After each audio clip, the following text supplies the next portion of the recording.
Ladies and Gentlefish of the jury, this is the Croc to bring you another Gold Silver Crystal TGBDual Wi-Fi battle. And today I'm going to be having one against Neutricity. I have never played against this guy, and he is using a random save file name, so let's get right into this. I'm going to lead here with Gavin. He's going to lead Hellhound.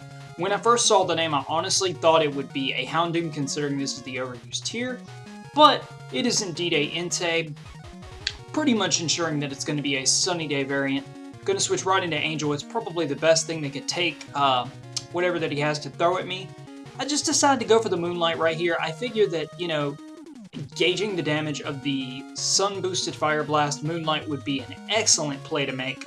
And he just makes a really, really nice switch out into Volt Switch. Now, he predicts a switch very nicely going for the Toxic, as I'm going to Baton Pass to Marshall.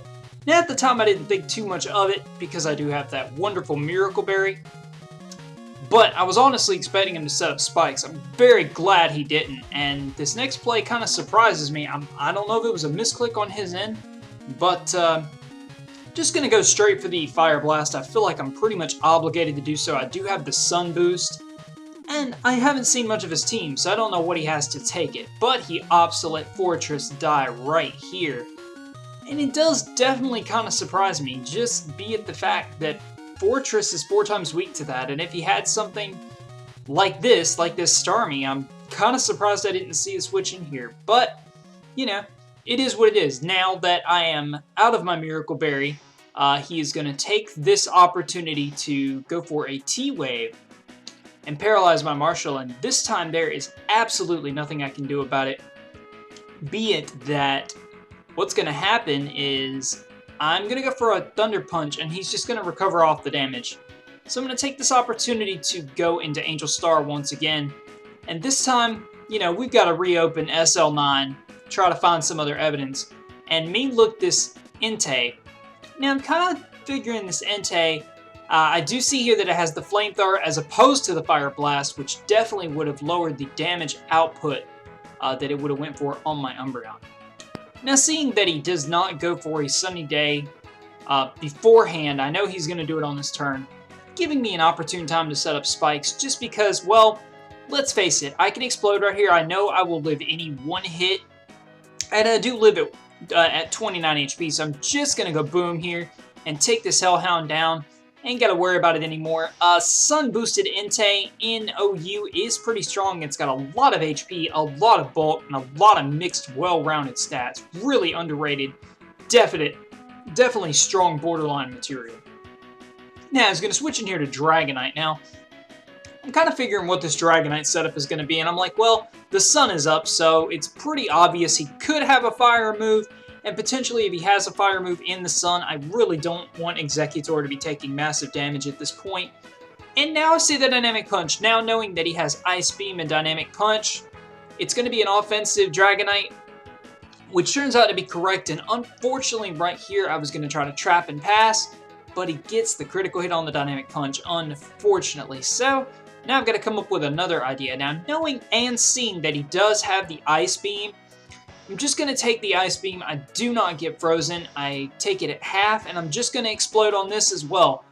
I figured that it's pretty much the best thing I can do, and seeing that he did not use the fire move on 2 different attempts, I'm going to gauge that he's T-Bolt, Body Slam, Dynamic Punch, shenanigans when it comes to this particular Dragonite set. So that is perfectly fine with me. Gavin can come in here, and I could just T-Bolt away. But as you're going to see, that's not going to happen. Actually, it is going to happen on this Gengar that switches into both Spikes and a very, very high special attack. Gavin, but because everything is max bulk, it will take that very nicely. I figure it's going to have Hypnosis, just seeing the way he brought it in. So I'm going to bring in my Paralyzed type Lotion to take that Hypnosis, which he takes it so extraordinarily. Ain't got to worry about it. And Raid Face, you're going to set up the Destiny Bond. I was kind of scared of that, just seeing that it had the Hypnosis, probably to mess up 2 different Pokemon on 2 different occasions. So, going to continue the Destiny Bond shenanigans. I'm just going to switch back out into Gavin. Reason being is I do have the Cotton Spore, and I want to lower this thing's speed so it can't do all those Destiny Bond shenanigans, enabling me to really get some things going on my side. So in comes this shiny Blissey. Now, number one, the fact seeing that it being a Blissey, and number two, the fact seeing that it is shiny, and 3 of its DVs are going to be 10 as opposed to the maximum 15. Definitely going to make a difference in stats. So I just kind of go for the obligatory dynamic punch here. The fact that he sets up light screen is pretty much, you know, whichever. And even though he has to eat those spikes, Gengar comes down. He does have the light screen as well. So he's easily going to be able to take these Thunderbolts. And he decides to go for a T-Bolt of his own because Ampharos is so bulky, even though it's ultra slow, it does take that T-Bolt very, very nicely. And finally, he's going to get this Hypnosis off, which, to be honest, looking back at it, I really, really shouldn't have let this happen. I really could have had other options here, and I didn't take them. So I'm going to take this Ice Punch to the face. It does a pretty decent amount, considering. Looks like it's like a 6-hit KO bar leftovers, so I'm not too concerned about that. I know I'm not going to be sleeping forever. And he decides to send out this Dragonite. I swear, it's like throwing candy in the face of a baby. This thing is at so low a health, I can easily take it down with so many of my guys. But, unfortunately, this particular instance, I'm not going to be able to do so. Body Slam's going to come down. I'm going to get knocked down to 191, unfortunately. 214 after leftovers. Now seeing Body Slam, Ice Beam, and Dynamic Punch, I am definitely sure this Dragonite is carrying the Thunderbolt for the Bolt Beam coverage. So he switches back out into this Blissey. I finally wake up on this Blissey switch in. And to be honest, I wanted to go for the Dynamic Punch, hoping the Blissey would switch in. The fact that it has 10 DVs in defense would make a very big difference in the stat hit. But, yeah. So there's a little bit of freak out there. I had to cut a little bit off of the video. But we have a Joe Dart matchup, matching up Stargaze here. Just going to go straight away for the Earthquake, predicting the Gengar switch. Part of me wanted to go for the Rock Slide to hit all of his Pokemon that I was dealing with. But I didn't. Instead here, I'm just going to go to Marshall to eat this T-Wave. And I'm going to have to take this Surf, and I'm really just going to have to bite on it right now. Nothing on my team wants to take this, so just going to have to bite that Surf and go for a T-Punch. It's not going to do anything with the light screen up. So here, kind of thinking there's really no way that Typhlosion's not going to get sacrificed. But to add insult to injury and rub salt in the wound, he's going to get a critical hit on this Surf. Definitely did not matter.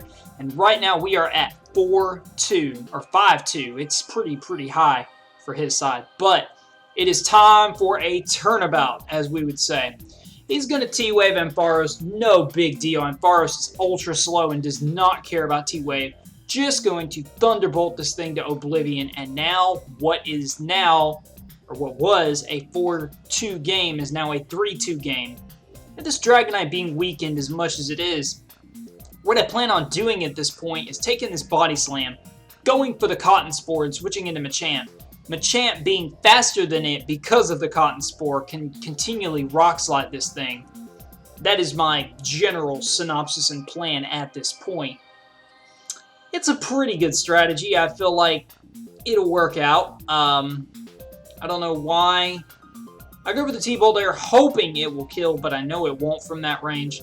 Again, Light Screen, big issue there. Gonna go back into Joe Dark. Unfortunately here, I swear, this is like deja vu from my last match. Critical and Body Slam at the most critical point in the game when I paralyzed him for Cotton Spore's sake. So that is very unfortunate for me. And now I'm just going to go for the Rock Slide. If he goes into Gar, it hurts him, and Gar has to step on spikes. If he goes to Blissey, Blissey has to step on spikes, plus take this. And to be honest, it doesn't matter because I get fully parried. Now, I'm kind of thinking this thing, I've seen it all game long. I'm wondering, I know it's going to set Light Screen up, but does it have Seismic Toss? Just going to Earthquake straight away, does a very nice chunk of damage. I was predicting the Gengar switch. Gengar is a much bigger threat considering the amount of health it's at.